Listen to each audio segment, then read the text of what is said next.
everybody, it is Brooke with the Junk Parlor, and we are down in my basement, the unfinished section, which has turned into my store, at least storage, since we moved a little over 2 years ago. Getting organized is a process, at least for me. So when we were in Centerville, Iowa, I started with booths, and I was also teaching full-time. And then I convinced my husband to let me quit teaching and go in full time on selling vintage and antiques and junk, hence the name, the Junk Parlor. Then I started looking for a building to have my shop, and I really couldn't find anything because I was definitely on a budget. I didn't want to have to take out a loan. I wanted it to be affordable in case things didn't work out, etc., etc. And so what I ended up doing was joining a friend in her floral shop. So she really didn't have anything on the front end. She focused on her flowers and floral business. And so I put antiques in the front of her shop until I could find a building to purchase. So I bought a little brick church and opened monthly there. So I was an occasional shop. And then I decided, hey, I have a Morton building on my property. We are going to fix it up. So we insulated it. We put concrete floors in. We closed up some of the sliding doors and put in man doors. We did all of the things. And a lot of these things I have shared the process of. So I will link those down in the description if you want to see what the store looked like. And during that whole time, well, and then as I decided to move out to the Morton building, I also decided to go online. So back in like 2018, 2019, I started selling on Facebook Lives. And I was probably the only person that did that. And it took a while to figure out a process to do that. And then after that, I eventually got everything moved into my Morton building, and on 3/4 of it was a store that I was open by appointment mainly. And then on the back half, I did all of my Facebook Live sales and my DIY projects and et cetera, et cetera. Then we decided we were going to move a couple hours north to Ankeny. And when we moved, basically I knew the house was smaller. I didn't have a Morton building. I wasn't going to buy a building to do a store. I knew I wanted to just focus on online. I wanted to focus on YouTube. I wanted to focus on my blog. So I sold most of my inventory and moved here to a smaller house and had to sell my trailers. Don't have my dad's barns across the road that I can put crap in. Don't have a big Morton building to store stuff in. And so it was kind of like a do-over. So in all stages of my business, I have had to tweak things. So you start out doing things a certain way, and then you're like, okay, this I could be doing more efficiently or in a better way. And so you pivot and you change and you adapt, and then something in my business would change and it would cause me to have to change something again. Now that's happened again with the move, but we've been here for 2 years, and this unfinished area has always been designated as my area, although there's a section here. The top does have boxes on it, but the rest of it is pretty much just like scrapbooks and taxes and things that we have to keep. But the rest of the area is mine to do what I want with. And so it was a process again on figuring out what was going to work, because originally I tried to make some of the finished area in the basement my work area also, but it just wasn't convenient. It wasn't working. It wasn't convenient for the rest of the family. It wasn't convenient for me. Whatever, it wasn't working. And so we had to pivot. So I rearranged things in here. I just kept figuring out a better system for myself. So in my last inventory video that I did here at this house, it's going to look completely different again this time, because here in the last month, I've went through and really organized even more my website listings. So I sell everything at thejunkparlor.com. I don't do Etsy. I don't do eBay. I have things on my own website. And When we moved here, I didn't have very many items on my website because I was selling everything on a Facebook Live or on an Instagram Live or on a YouTube Live or a YouTube replay, we should say. So it's a whole different system here, and I just have to figure out what is going to work the best. And I think I have finally found what works. When we come in here on the right hand side is just house stuff for the most part. Here on the left, we have a green wooden cart. It is on wheels, and that allows easy access into the furnace. But this is stuff that I've bought and have not done anything with. It is not stuff that is listed on the website yet. There's also a few things behind this shelf, like some lamps and also my lighting that I really focused on using mainly when I was doing my Facebook Lives. I don't use that as much anymore. I try to only take photos when the sun is shining and get some natural light. So this is all stuff that I either am going to do a DIY with or I need to get listed on the website. Now, when we purchased the house, these wooden shelves and then the wooden shelves that I have my personal stuff on, they were already there. And then what I did was I brought all of my metal racks that I had in the Morton building, and then I had a lot of them at the store as well. And I finally figured out a layout that works because one, behind this shelf is the sump pump. So you want to be able to get to that. And there's a lot of old paint that the previous owners left. So this rack is also items that have not gone anywhere. They are not listed on the website. Also have my drop cloths down there at the bottom. And there were scraps of carpet left here that I have used to just kind of keep my feet a little bit warmer here on the concrete floor. Then what I learned with the shelving that I have and the placement is that, somebody someday is going to need to get into that electrical box, is going to need to reset the Wi-Fi, etc., etc. And before I had these shelves in front of it, and even though they're on wheels, which is one of the biggest things I have learned in doing this business, is put your stuff on wheels and keep it off the ground. What if something flooded? What if you needed to move something? You're just going to save yourself time if you can just push it out of the way versus have to completely unload it and then move something and then put everything back on it. These shelves have worked really well.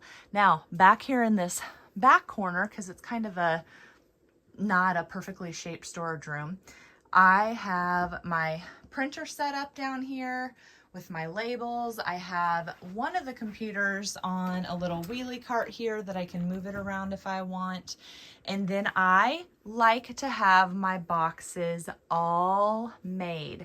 To me, it takes time to break them down.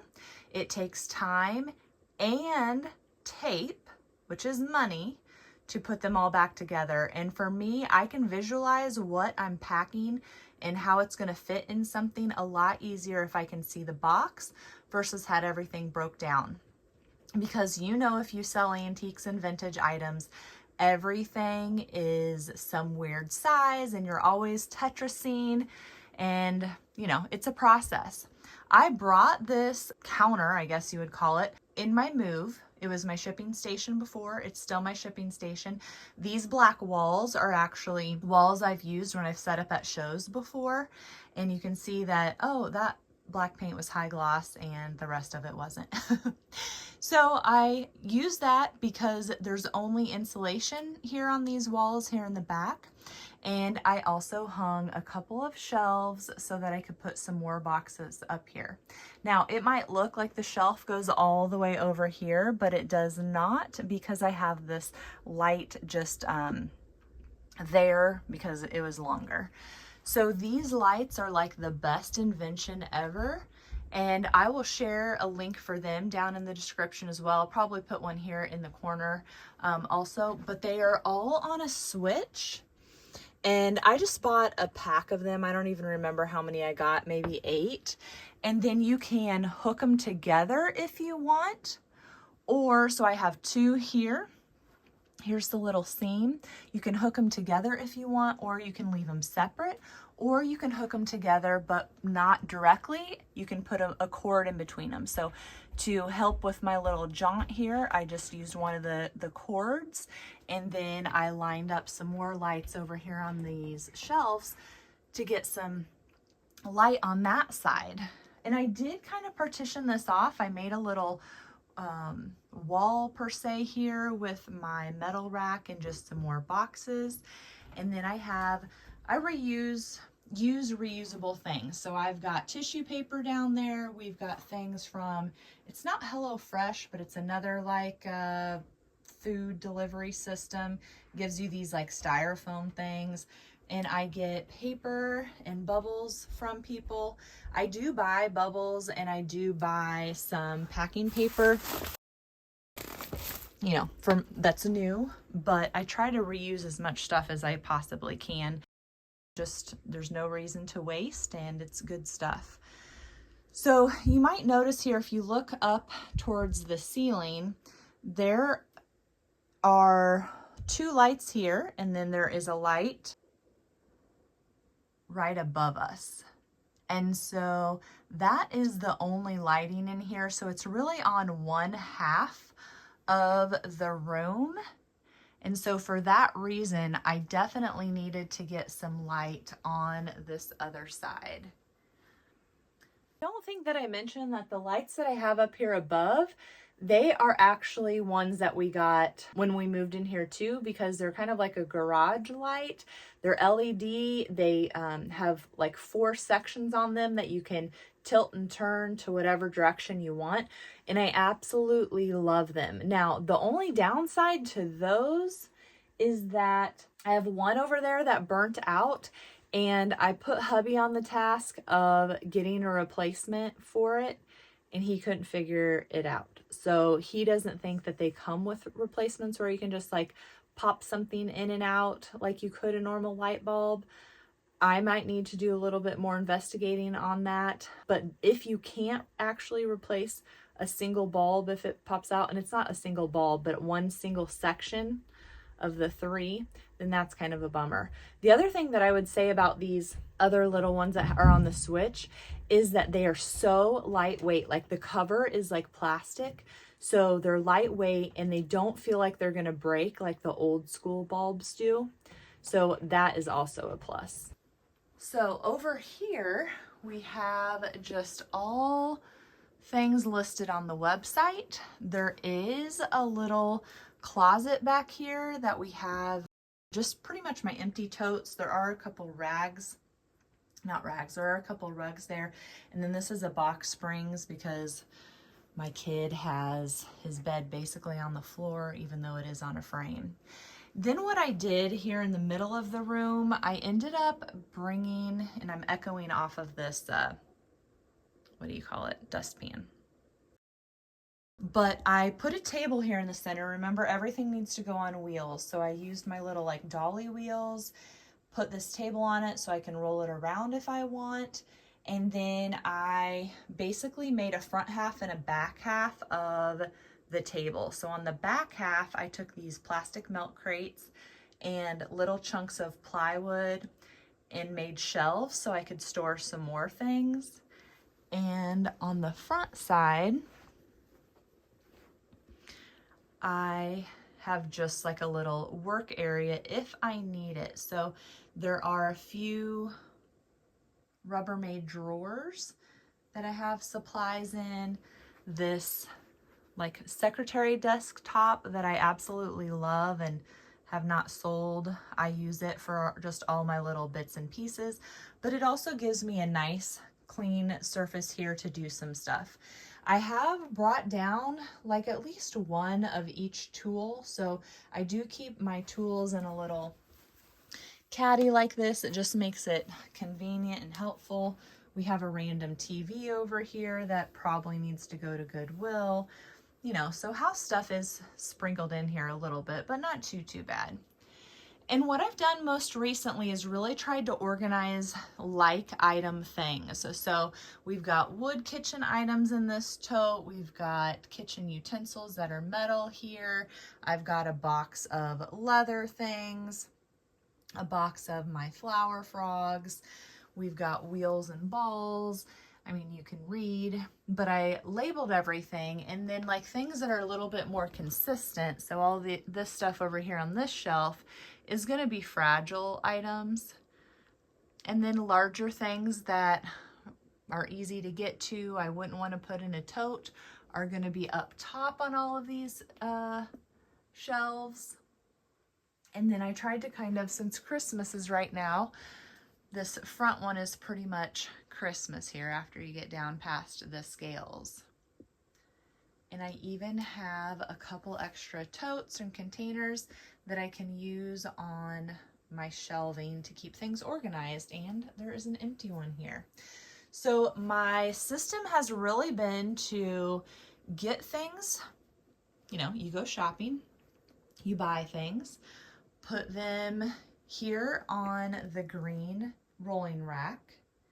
And then each month I do a website restock. So I will grab things off of here. Sometimes it's curated look, sometimes it's not. And then I go out to the basement and take pictures at our basement egress window so we have a little bit of natural light. And then I come in and I put it in the right spot.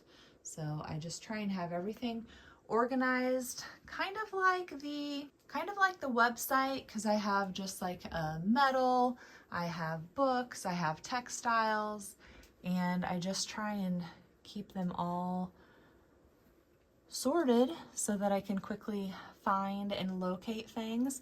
It also gives me a good idea too, like I probably don't need to buy any more bread boxes. I probably have plenty of wooden mashers. You know, sell those things before you buy more. I hope seeing how I organize my inventory and have made use of this space helps you organize your inventory too. It is definitely a process. You definitely have to try things out, and you definitely want to find something that works for your personality and your organizational style. So if you try something for a month and you are really struggling, you're not able to quickly locate things or put things away, you need to try something else. Good luck. If you'd like more tips for your antique business, be sure to check out this playlist.